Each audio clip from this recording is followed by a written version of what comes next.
Wakey wakey, Patriots. Yesterday was full spectrum dominance at the local elections.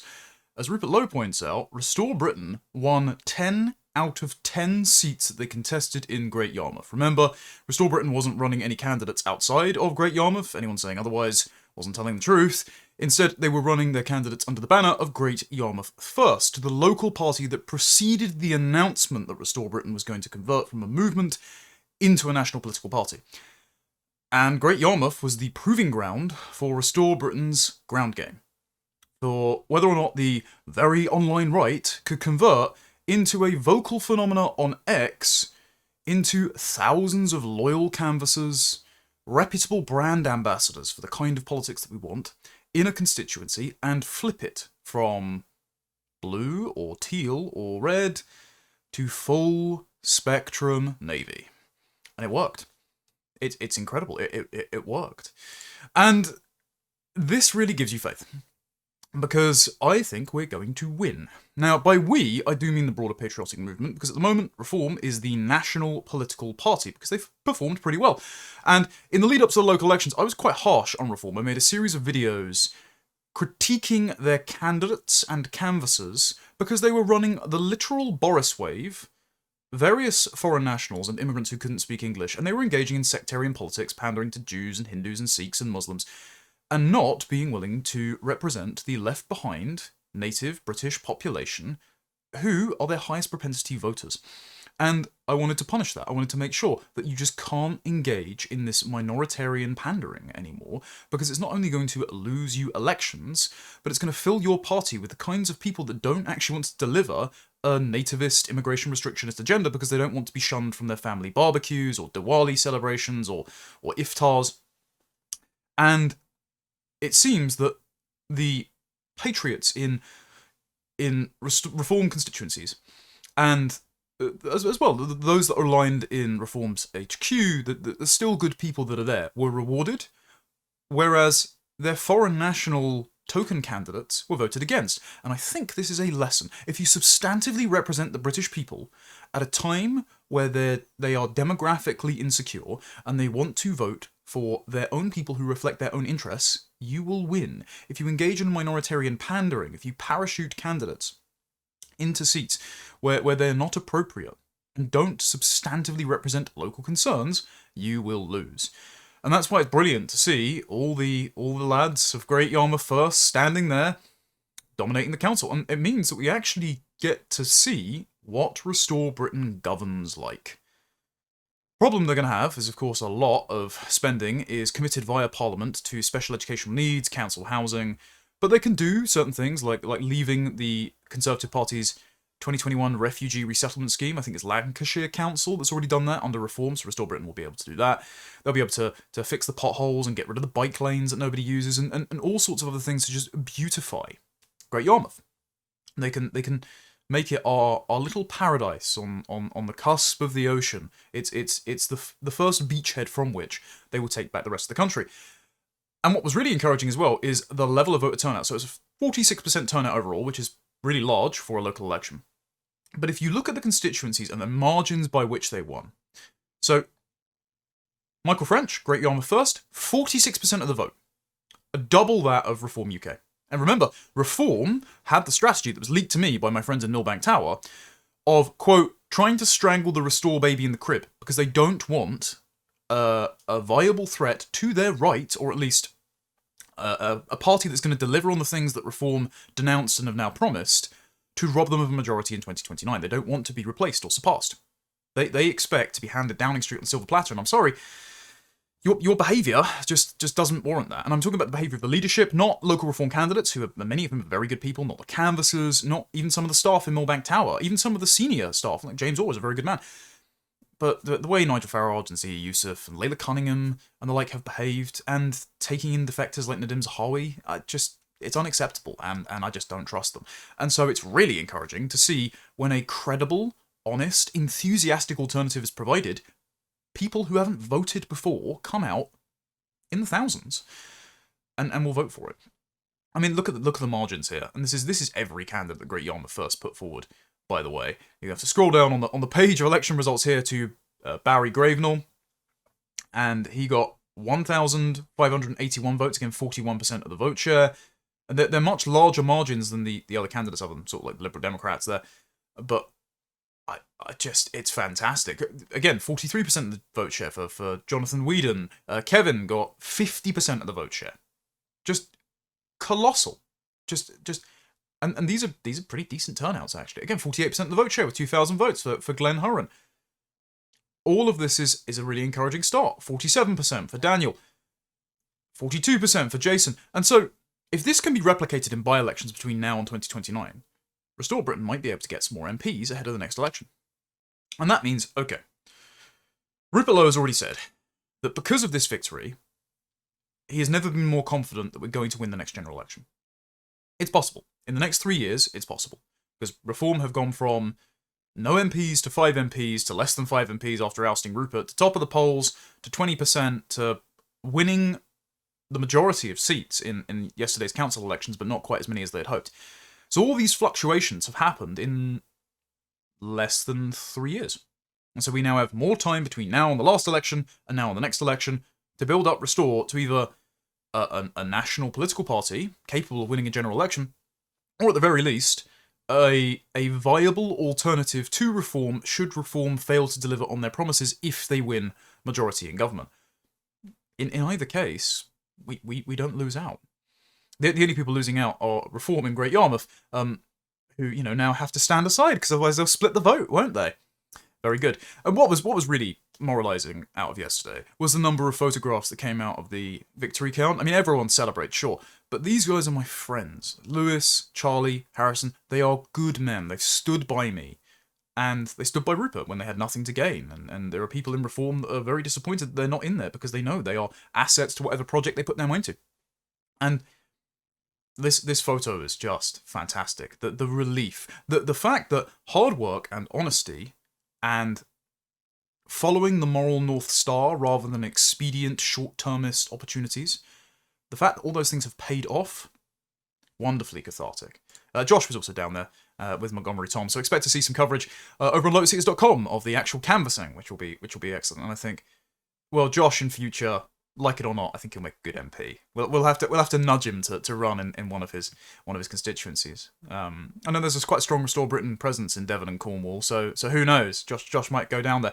And it was particularly, I don't want to say, I don't indulge in Schadenfreude, but it was we can afford to be a little bit smug. It was particularly nice when the likes of Dan Hodges of the Mail, the guy that had Hope Not Hate kick all the Patriots out of UKIP in sort of 2014, he's a member of the Labour Party, responded to Rupert before the electoral count, because Rupert put out a message saying, whatever happens at the count today, I want to say a sincere thanks to our 9 candidates. They ran a fair, decent, local and honest campaign. They all have my respect. So, with Rupert, just saying, oh, this is, no matter the outcome, we're humbled by your outpouring of support and faith placed in me. So very magnanimous, even before clean sweep of victory. And Dan Hodges decided to say, can we also now finally draw a line under the idea that this guy is going to have any influence at all over British politics? That take age like milk, didn't it? Total turd of a take.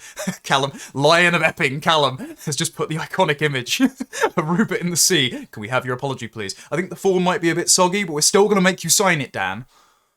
Phenomenal. It didn't even take 24 hours for this to be, for this bookmark to be revisited and ratioed. Fantastic. And another person who is also having to eat a bowl of Cheerios full of piss that morning is, of course, Nigel Farage. Because the irony is, Nigel Farage is going to enjoy his seismic election result. We're going to talk about Reform in a moment. Again, congratulations to all of the Patriots that are still in Reform that won their seat. Well done. I did encourage people to go and be selected as candidates before Restore Britain was launched as a national political party, so I know there are some very good people in Reform that won their seats yesterday. And I'm glad that you annihilated Labour in the Red Wall at Essex. Good guys. But this is going to sour Farage's victory lap, because when he announced his shadow cabinet, built of, plyboard as far as I'm concerned, because it's just a bunch of recycled Tories and Zia Youssef, he was asked about Rupert Lowe and the launch of Restore Britain, which, again, overshadowed his shadow cabinet announcement, because Restore launched and got like 40 million views on X and 100,000 sign-ups within a few weeks. Farage was asked about Rupert's new party, and Farage made a prediction that has come back to haunt him already. The party isn't even registered. He won't be on 1% anywhere, not even probably in Great Yarmouth. Thank you. As people said, Danny Kruger looks a lot more skeptical than everyone else. I mean, look at the smugness on Layla Cunningham's face, the grinning, that yeah, we're going to destroy Rupert and all those evil far-right fascists. Well, everywhere Layla Cunningham campaigned, crashed and burned. Meanwhile, I think Danny knows that even though people in Restore Britain do not agree with his wet liberal philosophy, he knows a significant portion of Reform's base do, and the more you attempt to denigrate Rupert and those who sympathise with him and those who were appalled by his ejection from the party, and the more you're going to bleed away from your own support base and build up a rival faction that are competing for the same share of the electorate who might well eat your lunch. As Carl said, this aged really, really poorly, and now, and I'll reach out to some friends in Millbank Tower, but now I can only imagine that the efforts to destroy Restore Britain will be redoubled. And so brace yourselves, Patriots, because it's going to get a little bit bitter and brutal from here on out. But we won't return with low tactics in kind. And just remember, as Angloid has tweeted out here, and he was down there canvassing with Callum and Lucy and Josh and Montgomery and Bo and Nate and all of basically the full spectrum of the online right, absolute Patriots that went down there. I couldn't go down, as it turns out, because I'd hoped to go down last Saturday, but we had an emergency baby scan because we thought we'd lost the baby. Turns out not only did we have one baby, we've now got two, so twins are on the way, God help me. So I won't get much rest. But well done to everyone that went down and canvassed, did their part, young Bob covering the whole thing. As Angloid said, if we can win in Great Yarmouth in 3 weeks, we can win Britain in 3 years. What a hopeful message. And I'm not known for white pilling, ladies and gentlemen. But I'm feeling that victory is in the air. We are inevitable. Let's look at the rest of the results. I think we can enjoy the fact that Labour got a proper kicking. I think they didn't actually manage to win an additional seat. They only defended the ones that they already had. But they didn't even do a good job of that because they lost 1,389 seats at time of recording. Reform have gained 1,420. The Greens have actually underperformed a bit, gaining 377, which is a horrifying prospect. But they were expected to gain something like they were expected to end up with about 900 seats in the end. They've only got about 500, and that was according to New Statesman polling.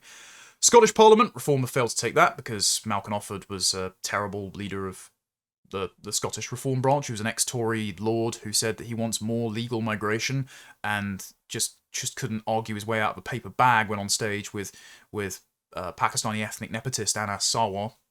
Embarrassing. And Reform failed to win in Wales. Plaid Cymru have become the most dominant party in Wales, despite not being able to define a Welshman and running Senegalese candidates who say that Senegal is their motherland and it burns strongly in their breast. But I'm Welsh, by the way. Hey, have you noticed I'm Welsh? And I know this will be a particular body blow because Matt McKinnon, who is a Yusuf's chief of staff, and is actually a decent guy, all things considered, really wanted to win in Wales. And I did warn them, if you guys ignore your online outriders, your cheerleaders, the people that want to encourage you to do better, and instead pander to minoritarian grievances and sit there and denounce members of your own base, then you will produce a right-wing splinter group that could either split the vote or surpass you. And he said, no, we'll wait until 2026, until we win the local elections, and then we'll engage with the online right. Well, as I told them, too late. The hands on the Mingvars are slipping. And Reform won plenty of seats. Again, well done.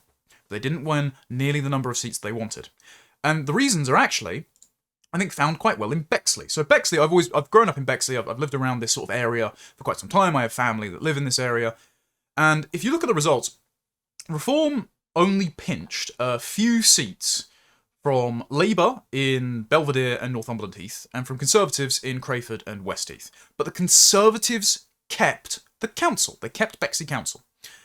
And it's not like the population isn't eligible to vote for Reform. I mean, Richard Tice ran in Old Bexley and Sidcup in 2021 after the death of James Brokenshire. They came, I think it was second in the last election in 2024. And they've performed okay here, but the residents in Bexley and Bromley as well are a particular type of resident. They are the people who have to live near London, to work in London, but don't want the diversity of London. They want the demographics of the rest of England. They also cut down ULEZ cameras so quickly that they've stopped putting them up in Bexley and Bromley. Pretty much every ULEZ camera in Bromley had pink spray paint over the front of it. They hate CityCon. They don't want any HMOs around here. There are a lot of people attending Bexley and Bromley Restore Britain branches already and complaining about the fact that there are Islamic centres popping up covertly behind a Gale's Bakery or in Sidcup High Street. And people are primed to push back on this stuff. So you'd think it would be a Reform voting constituency. And the reason it isn't is because their ground game sucked. So here's an example. This is one of the leaflets that Reform put through. As you can see, there's no candidates on it. This was posted to a family member of mine where they had clearly bought the data from somewhere else about who lives in the household because none of my family members are Reform members. Posted it to them, and the entire thing is just Nigel.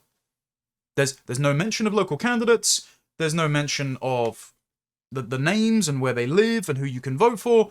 It's just nationwide campaigning. Whereas the Conservatives, this is another leaflet for local candidates, as you can see, photos of them near a local park, said that they went to a local school. It actually had their addresses on the ballot papers, which, I mean, they were wild and risky, but that's the kind of thing you could do in a high trust area. It's rapidly becoming lower trust. Point being, the residents of Bexley and Bromley want local English candidates to vote for, not Layla Cunningham's Indian Jamboree. Because that's who came down and campaigned. Layla Cunningham and her merry band of minorities came down to hand out leaflets in the high street for all of about 2 days. Meanwhile, Reform did no actual door knocking. They didn't do any leafleting. They just sent letters from central office and thought, oh, we'll win out a London boroughs, it'll be a cakewalk. No, you actually have to put some work in. You have to talk to the voters, you have to talk about local concerns, you have to show that you're from the area and that you know it. That's why Great Yarmouth First stormed that election, and that's why Reform lost a borough that they're relying on to win the London mayoralty, and I think this shows that Layla Cunningham is not the candidate. They don't like her. She feels foreign, not just to their local area, but she is quite literally foreign. She's an Egyptian Muslim. And I'm sorry, all of the white English people in Bexley and Bromley that want to live in a white English enclave do not want another Muslim mayor of London. And so I don't think the Conservatives have a hope in hell of winning it, but if they put another white English candidate up, you know, like Susan Hall last time, who wasn't the greatest candidate, nice woman, but she's not exactly a campaigning tour de force, she comfortably won Bexley and Bromley. The Conservatives have still retained Bexley and Bromley. Now, again, by narrow margins, don't get me wrong, that they were within a few hundred votes of taking it. But it should have been easy for you, and it wasn't because you didn't bother to do the work. And so the reason I'm raising this is not to body Reform, it's to talk about political strategy with an area that I know well, with candidates that I know well. And I think that this is a microcosm of the country more broadly.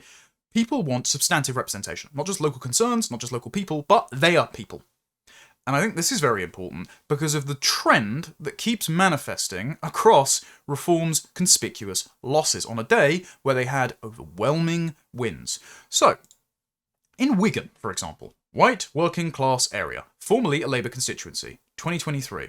This is Lisa Nandy's constituency. Flipped entirely to Reform by except one independent seat. Labour, total wipeout. Reform, 56.1% of the vote. Again, that's like Great Yarmouth level of vote share. That is Nayib Bukele level of approval. Why? Because you are the white working class in that area, and you're not just running random minority candidates. Instead, in Westminster, the Tories regained control of the council from Labour. And Westminster, and I know this from, again, people in Millbank Tower and Reform HQ, was considered one of Reform's more winnable council seats. I mean, they stood Andy Wigmore there. Andy's a really decent guy, you know, he's one of the original bad boys of Brexit. They didn't win. Even Reform defectors Alan Mendoza of the Henry Jackson Society, Farage's Zionist, neoconservative foreign policy advisor who hasn't met a strip of the Middle East that he didn't want to put British boots on the ground of, and Damien Moore were defeated. And the Tories gave, this is Kemi Badenoch, because she kept Bexley Council and flipped Westminster Council, she gave a speech that said, the Tories are back. And it was like, it had proper Jeremy Corbyn 2017 election, we lost the election but won the argument vibes because the Tories lost hundreds of seats yesterday. So, no, the Tories are dead in the water and they deserve to be, don't get me wrong. But it's very telling that Reform didn't win the councils that they had expected. It's also very telling that they decided to stand women like this in Lancaster Gate. This is, by the way, Ayesha Gulati, and this is her Indian nepotistic father behind her. This Ring doorbell footage went viral because I shared it and it got like 1.6 million views. She's Indian. She barely speaks English. She doesn't know that she's not currently a councillor. She had to be told she was a candidate. She said Reform is her party in a heavy Indian accent. What are we doing here? You weren't going to win with people like this, and you didn't deserve to. These people lost, whereas Reform's patriotic, native candidates largely won. Not ubiquitously, but largely. And so, what it's showing is, this is not the age of minority pandering. The native population want representation of local people with local issues and their people. Because, as the demographics get more insecure, and in the age of video-based social media content, the superficial differences in representation are stark. And, sorry, but you don't get away with this minority pandering. This is why I was making so many videos on the videos that kept coming out of Reform's campaigning in Hindi. You can't get away with it. These videos will haunt you. They're readily available. So you actually have to have a unified message. You have to represent your own voters. And it's encouraging that she was defeated. She was defeated, by the way, in Layla Cunningham's own ward, where she was parachuted in by her wealthy Indian donor dad, because he thought she could be a political nepo baby, even though, to be fair, God bless her, she didn't actually want to do it. She got 239 votes. It's one of the lowest. Labour were elected there instead, and the Conservatives. So you can't get away with doing this anymore. Where else can't you get away with doing it? Look at Portsmouth. I don't know if you remember the Portsmouth candidates for Reform, but here are a list of Liberal Democrat, Conservative, and Reform victors. And the Reform names are Sam Coupland, Carl Inman, Lamara Louise Fudge, Russell Peter William Simpson, and Joe Standen. So largely English names, or at the very least English surnames in Lamara's case. I don't know her background, but it seems like she, married into the tribe. Do you know who didn't win? Adimo Adazduzaman. Remember the Bangladeshi national student that they decided to run as a Reform candidate and then called their own base racist when they objected, despite Reform promising to return the Boris wave back to where they came from, ban foreign nationals from holding political office and from voting in this country? Yeah, he lost. He lost to Kate Dorrington. As Carl and Dan joked in their political chats, someone who sounds like a Pirates of the Caribbean character. It turns out that a vast majority of the British electorate are what you would call racist. If you are a liberal who just thinks, oh, anyone from anywhere can ascribe to British values and they're just like you and me. No, actually, people want to vote for their own. And so, if you put forward a bunch of English-sounding names, and then for the based right-wing populist party, you put a literal Bangladeshi national forward, they don't get that many votes. Now, people are saying, oh, well, this is just a paper candidate. Why are you so mad? Of course, the foreign-sounding candidates were put in unwinnable seats. Okay, number one, you didn't need to put a foreign-sounding candidate there at all. You actually didn't. You didn't need to select them. You didn't need to select foreign nationals at all. But also, let's say they were just paper candidates. You didn't need to go out and call your own voters racist. Councillor George Madgwick, who selected him, said the comments were frankly disgusting and the abuse was appalling. He told the BBC and this is Azaduzaman, that he was proud to call Portsmouth his home and as a legal resident had worked hard to build a life here. He came over in 2021. He told George he wants to go back to his homeland someday and maybe wants to work in Dubai instead. So you don't need to denounce your own base as racist if these really are just paper token candidates that you always plan to have lose. You can't get away with denouncing your base anymore. Then there's Southampton. Southampton ran a suite of Boris Wave and foreign nationals, including Trecius Chititska from Zimbabwe, who ran a care home business during the Boris Wave, and Toriola Coker, who is a Nigerian national who runs some sort of business coaching scheme. And then there's a British national, but an Indian man, called Soham Bandyopadhyay. So Toriola and Trecius both lost. The foreign nationals lost in Reform in Southampton. Soham Bandyopadhyay, or however the hell you say that name, won in Pear Tree. However, this should be a cautionary tale for even selecting these people in the first place, because he wrote a letter to the Southern Daily Echo, the local paper in Southampton, about how he loves being a British citizen with British values. And he wrote it using ChatGPT. Look, I hadn't realised the colour of one's skin dictated one's convictions. Mine come from who I am, a British citizen with British values. What struck me next was watching them enter a members-only gym. They understood the concept perfectly. Members get access, non-members don't. That is an extreme. That's basic accountability. My offence? Question mark? The real hope is practical. Fix what's broken, spend where it matters, and treat every citizen with equal respect. The rule of three, heavy use of colons. It's not this, it's that. Just the very sentence structure. This guy uses ChatGPT to write his campaign materials. What you're looking at is an archetype of the subcontinental striver. And is he going to substantively represent the British people when he's redefining their identity as purely a legal fiction that apparently doesn't even warrant the poetry of his own soul to extol its virtues? No, instead he can farm it out to a large language model algorithm. Anyway, most of Reform's candidates that won were actually patriots. That's encouraging. Someone else who didn't win as well is, and I'm sorry to bully Jack Hadfield here because he's usually a decent chap, but he has been very partisan recently and just unnecessarily dishonest about Restore. Like, come on, Jack, let's go back to being friends. He was campaigning for Reform out in Fulham, and he was campaigning for a chap, if you can see on this leaflet, a chap called Deep Bussy. No, that is not a joke. That's actually his name. Deep Bussy. That sounds like a carry-on innuendo. Anyway, he tweeted, Deep Bussy, average British patriot, in 2025, I am in India at the moment. The cleaning staff at hotel are young graduates, immaculate, polite English speakers. Why are you doing a cleaning job? Because we start at the bottom and work our way up. 12-hour shifts, 6 days a week. Brit youngsters don't have that work ethic. Right, so he thinks British people are lazy and inferior to Indians. Nope. Sorry, you can live in India. You shouldn't be a Reform candidate. You probably shouldn't be in my country if you don't like us that very much. I think our culture is superior. I don't think we should be an insect hive full of worker drones. And if you think India is really that great, then ask yourself why you prefer living in Britain than in India, and why Britain has great things like, working plumbing and fewer train fatalities. The most encouraging part is the opposite. Who won?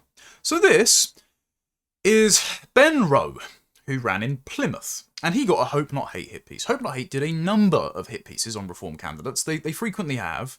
They previously, caused James Catton to be sacked, who's, a total patriot. He's more than welcome in Restore. He was out campaigning with the lads. They caused Bo and Dan to be dropped as Reform candidates back in 2024. They caused a couple to be cut right before the local elections went ahead, but a few slipped through. And one is this chap who said some very spicy things about Keir Starmer, said that they should get rid of the Southport Mosque, and said that there are Jewish organisations that are forcing other races on our societies and flooding the West with Islamists. Very, very spicy. Have to disavow, of course. I am on YouTube. I don't stand by any of these statements. Weirdly, though, Plymouth's voters did, because he won by a fucking landslide.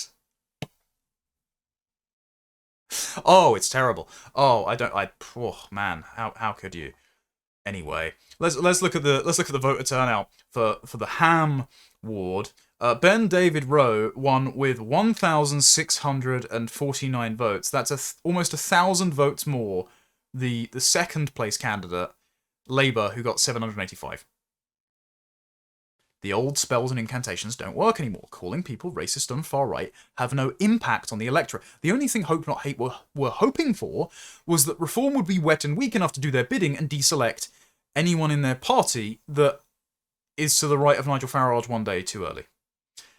And on the rare instances that this didn't happen, they got elected. Whereas a bunch of the foreign candidates, like actual foreign nationals, subcontinental strivers, didn't. So now the base of Reform's councillors, as of yesterday, are actually more base than their own leadership. That's great. Given I'm living in this country, I've now got to raise 2 kids in it. I was only going to raise the 1, but hey, life. Yeah, we're winning the demographic war quicker than we thought. Given I'm living in this country, I don't care who improves it. I care that they do improve it.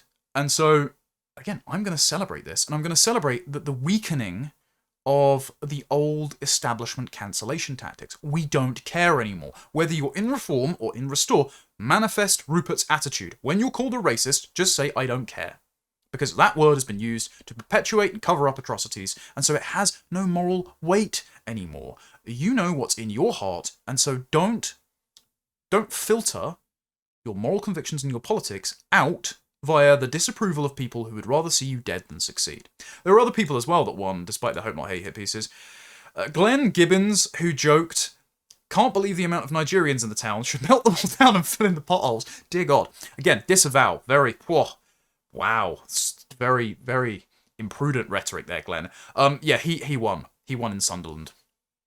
Again, Hope Not Hate. You have no power here. You will dissipate like Freddy Krueger or David Bowie at the end of Labyrinth. You will turn into sparkles. Nick Lowles can go back in his tent and hide away from the sunshine in case he gets a tan and too many people call him the gamer word. Derek as well. Derek said something that I can't repeat. Again, disavow, can't call for violence. He won. He won. Harry Eccles is having a hell of a bad day, I think. So where do reform go from here? It's an interesting question, because Zia Yusuf put out the reminder yesterday, the May the 7th Tory deadline has passed, no more Tories in reform. People are already in his comments pointing out the party's already full of them, so it's a bit late for that. Where I think reform goes next is they're going to have to embrace the trend that we've seen here, which is trying to represent their core voter base. Pissed off, dispossessed, white working class in the north, in Essex, and in outer London. Otherwise, they won't win an outright majority. At the moment, there are various projections saying it could be a hung parliament. Actually, their voter share, depending on the analysis that you read, may have been just about on par or even slightly dipped from the vote share they received in last year's local elections in 2025. So, a little bit of momentum has dissipated with reform, whereas Restore, being prudent, standing in only one constituency, with a tried and tested ground game that was actually a lot better than Reform's ground game in London, despite having a fraction of the budget and just goodwill and word of mouth, Restore gaining momentum. And so what you're going to see is, I think, fewer frontline Tory defectors. I don't think Nadim Zahawi is going to be promoted to Foreign Secretary as planned. I think you're going to see a hardening of rhetoric and even more borrowing of Restore's policy than was shamelessly done before. Zia Yusuf is going to keep trying to insist that Reform are the revolt against the Uniparty. They're the only anti-establishment option. They're the only national party. Cribbing lines from Charlie Downs and the Lotus Eaters, because I know for a fact they monitor our Twitter feeds. And what they're going to hope for is that the public, over the next 3 years, memory hold the fact that they're full of Tories. We'll see if that pays off. It's a very bold gamble. I wouldn't want to be in that position, personally. But in order to insist that that's the case, they're going to brutalise Restore Britain with all the underhanded tactics that you can imagine. Because they have to dispel the notion that there is any option but reform to break apart the Uniparty establishment. Whereas Restore Britain has just established itself as an election-winning force. Great. Very, very encouraging. Anyway, let's look over at Labour. Let's finish off with something even more encouraging. Labour's currently going through scenes of the thick of it. A senior Labour source has been, I think this was asked by The Telegraph, what their thoughts were on the morning of the local elections, when there was a smouldering crater where the Labour Party used to be. Quote, "It's fucking fucked." I know we try not to engage too much in Schadenfreude, but well done to everyone who cost a Labour politician their seat.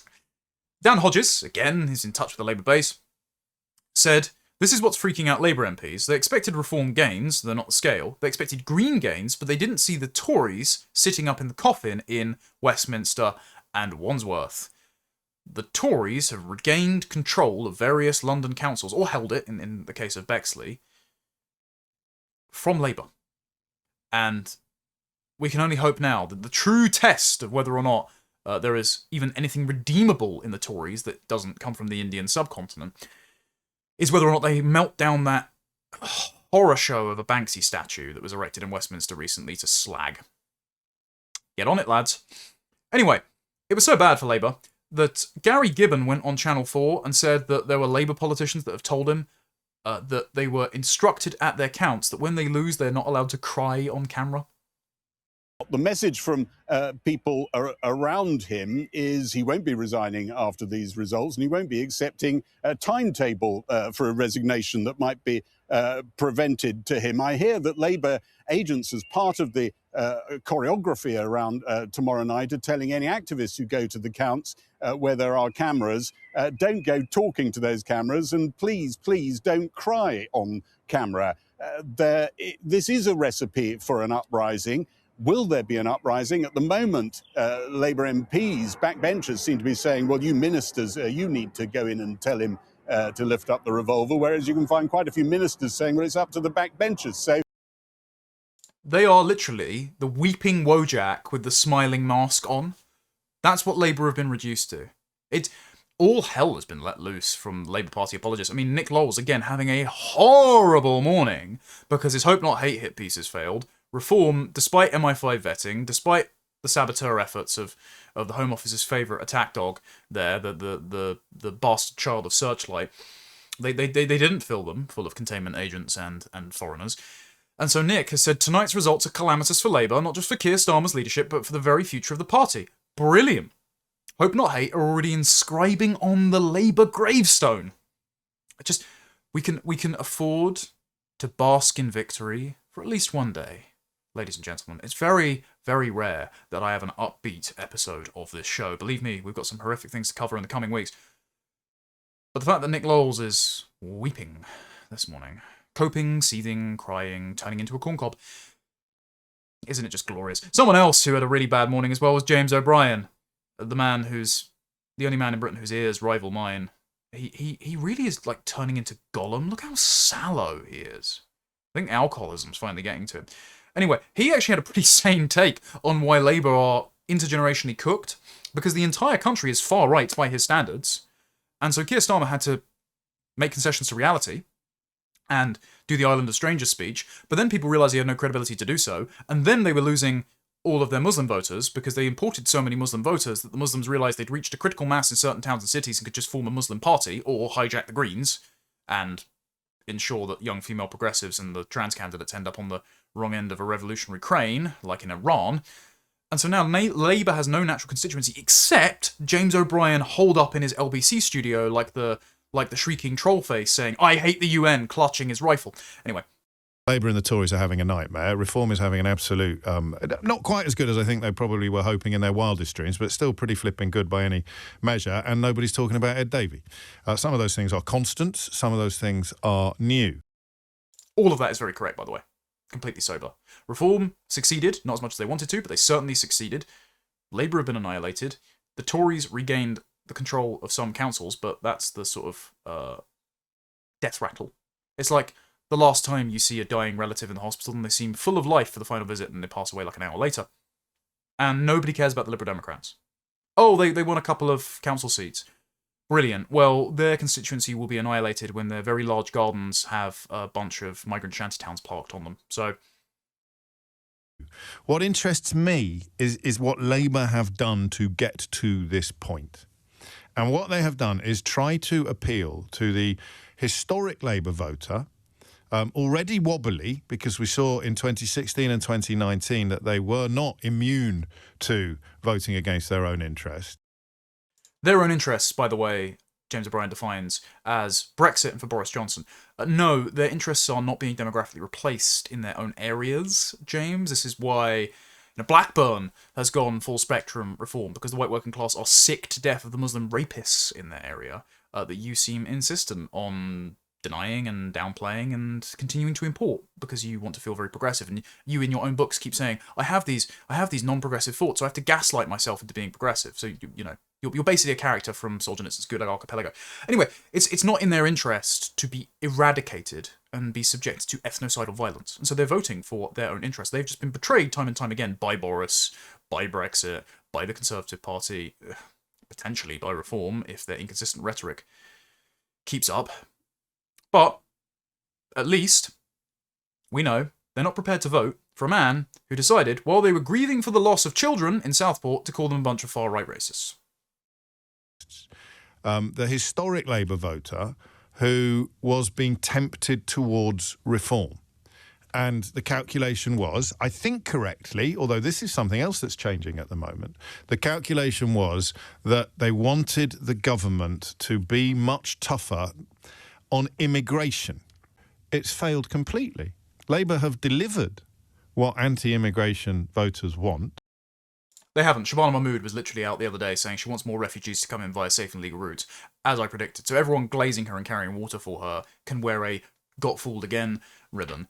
But Keir Starmer keeps saying to be British is to be tolerant and diverse, so to be not British is to be truly British. So nobody believes him, even if they try and deliver a modicum of immigration restriction. They're shot down by their own backbenchers, they're counter-signalled by Angela Rayner in the press, who's making a potential bid for Labour leadership, and nobody believes that they're actually going to deliver it, and they seem to hold the entire electorate in contempt. I mean, Keir Starmer seems incapable of not stepping on rakes. Just today, he's announced Harriet Harman will be his advisor on the safety of women and girls. The same Harriet Harman, who was a lawyer for the campaign organisation Liberty, who partnered with the paedophile information exchange in the 70s. Oh, and who, when that was revealed by the Daily Mail, said she had nothing to apologise for. It's unsalvageable. And it's also unsalvageable in James O'Brien's ideological paradigm. And so, keep Starmer in place. Keep James O'Brien on the air. Please, just keep them thinking this delusion. Because we have a devil we know in Downing Street. His time is running out. Labour will be obliterated. And this way of thinking will be looked on as antiquated, treacherous, and responsible for all the atrocities that we've suffered at the hands of people that never needed to be here and that will be sent home. And I think the cope that James O'Brien has woven into his sober analysis here isn't strong enough in Labour at the moment to see off calls for Starmer's resignation. We've already seen a couple of MPs call for it, but apparently Ed Miliband went to Downing Street and had conversations with Starmer. We've just seen Gordon Brown leave, by the way. Gordon Brown has been appointed Keir Starmer's global finance envoy to try and smooth over the fact that, he had Peter Mandelson swanning around doing that for the Epstein class beforehand, and Brown and Mandelson apparently didn't get along, but nevertheless. Ed Miliband, former Labour leader, potential chancellor in the reshuffle, guy who is currently impoverishing our country with his insane scheme for total renewable energy, which will result in rolling blackouts and record energy bills. We've already got the highest electricity prices in the world, and anyone telling you that renewables will work in a nation where the wind blows intermittently and the sun shines less than it does in Russia is insane. Anyway, Ed Miliband had a rare fit of sanity, went to Downing Street, and according to the Times, has privately suggested to Starmer he should consider setting out a timeline for his departure amid concerns he will be forced out of number 10 in the wake of the election results. That threat has not dissipated, by the way. Starmer says, I'm not going. But there are still rumblings among the Labour backbenchers that someone will make a challenge. Two sources familiar with the discussion said the Energy Secretary and former Labour leader made the suggestion during a private meeting with the Prime Minister about a fortnight ago. While Miliband remains supportive of Starmer, he's concerned that Labour will descend into a bitter and damaging leadership contest in the wake of the elections, which were, not just were expected to be, disastrous for Starmer. And it mentions Angela Rayner here as a potential contender. She's certainly the most likely. Andy Burnham also wants to run for it, but there's no such thing as a safe Labour seat anymore, so it's highly likely that even if a Labour politician resigns, he'll be outvoted. He could be beaten by Reform or the Greens. Nevertheless, as I put in a recent Substack post, which I'll link down in the description, about Keir Starmer's Marxist past and how ideology renders him impervious to empirical evidence and public disapproval, Starmer insists that he's going to stay on. He says, yeah, these are tough results, there's no sugarcoating it, people are frustrated, I was elected to change this country, tough days like this don't weaken my determination to do that, they strengthen it. And he says, I take full responsibility. Well, taking responsibility would imply that you resign because you have been repudiated by the country. I mean, the local elections have basically turned into a midterms, a referendum on the popularity of the party in power and the Prime Minister, and it's a resounding no to whether or not the electorate want Keir Starmer to stay in power, but he told Beth Rigby of Sky News that he understands your concerns, but he won't walk away because that would plunge the country into chaos. I'm not going to walk away and plunge the country into chaos. We were elected to deal with these challenges, and that's what we will do. Has Ed Miliband asked you to set out a timetable for your departure? Well, I think Ed Miliband has dealt with this and made absolutely clear that he supports me. What do you say to those in your party that are really upset with you? They don't think you're getting it and they're calling for your resignation. What do you say to would-be challengers and the party? What's your message? I think it's very important that we don't sugarcoat these results, so I'm not going to do that. They are tough results, I accept that. They reflect voters who don't feel that their lives have changed enough or quickly enough, and that's been going on for a long time. We were elected to deal with that, and I'm not going to walk away from that responsibility and plunge the country into chaos. Remember, Beth Rigby is herpes scar red. She gave a very flattering interview to Angela Rayner. She, I think, used to co-host a podcast with Jess Phillips. So she is interested in the survival of the Labour Party. That's how her questions are framed here. Starmer seems intent on a suicide pact with the party after whose founding leader he was named. And please, stay in place, Keir Starmer. It's brilliant for every patriot that is looking to build a viable vehicle to drive into Downing Street and succeed you as the next government. Please stay in place. It makes it much easier for everyone interested in the restoration of Britain. Stephen Swinford, who is the Times political editor, said it looks increasingly like nobody's going to go over the top. Burnham's not expected to say anything today or this weekend, where Streeting appears to be sticking to what he said before the election, that he doesn't think it's the time for a leadership challenge, even though his plan got leaked for a leadership challenge. And Starmer will almost certainly cycle him out of cabinet at this point, because where Streeting is just Brutus in waiting, eyeing up Keir Starmer's shoulder blades, which, you know, his eyes are usually a lot lower down below the waist, but nevertheless, he's really restraining himself this time. Cabinet ministers are obviously privately despairing. The PM's reset speech has to hit home. The King's speech has to show real ambition, but they're not calling for his head at the moment. However unsustainable they think his premiership is. Angela Rayner, though, remains the one variable, because she's got nothing to lose by going for it, and if this is the last chance to sip from the poison chalice, then you can be damn sure she's going to take a swig, and then hopefully in 2029 end up like Donovan from Last Crusade, who chose poorly. Anyway, it looks like that Starmer might actually see a leadership challenge from Angela Rayner. However, at the moment, it looks like the Starmer bot is so impervious to feedback by just how hated he is by the country that he doesn't intend on going anywhere. Now, let's talk about the Labour clients who have broken away from the party. This is Birmingham, after the polls have closed, where a large number of Muslim independent candidates stood and won. Not nearly all of them that were hoping to win. Do you remember Shahid Butt, the guy I did a video on a couple of days ago, the convicted terrorist who was trying to blow up the British embassy or consulate, I think it was, in Yemen, attack an Anglican church on Christmas Day, says that he was basically the Islamist, but says that he was wrongfully convicted. It was a show trial, brother. Yeah, he lost. Womp womp. Nice to see that the worst excesses of this problem failed. These people are still here, though, and the fact that he had a chance of winning in the first place is a grievous crime that requires rectification via decolonisation. But anyway, this is Birmingham after the polls closed, just so you know how balkanised Britain has become. Because these ethnic communities are sequestered in certain towns and cities. They will vote for their own representatives, or the Green Party. They've broken away from Labour. But fortunately, it should be a reminder that in the rest of the constituencies, especially in the age of video content, where we can look on at where we don't live and think, I don't want that coming here, in the rest of the country, there is a rising nationalist sentiment, not an ideology, but a sentiment, saying, I want a country for me, my kids, and my own people, and I'm going to vote for anyone that secures that future, and that means that I'm going to vote for the people who are local, like me, rather than the ones leading a migrant jamboree and saying, we don't care where you come from, what your nationality is, as long as you believe in Blair's British values. Well, this is what Blair's British values has brought to Birmingham.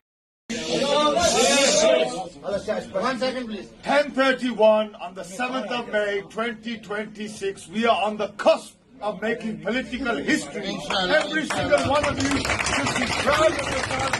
Every single one of you should be very proud. Labour Solat Kara. Labour Solat Kara use करने रहे, abuse करने रहे, ताकि ऐसा होना कि आखिर असली मसाइल है तो गल करो, वो आखिर भी क्या be politically correct. Inshallah, this is only the warm-up. Assalamu alaikum. Yeah, I'm glad the Tuscan Raider Party didn't win as many candidates as expected. You can see Ahmed Yaqub there looking a little bit sleepy because he just spent the entire day demoralising Lewis Goodall of the newsagents, who have absolutely no understanding of what happened in the last 24 hours, by the way, and that's because their ideology is dying and they can't pivot from these deeply entrenched beliefs, especially when Lewis Goodall's wife works for the Tony Blair Institute, so he might have a few sunk costs in the Blairite paradigm staying on rails there.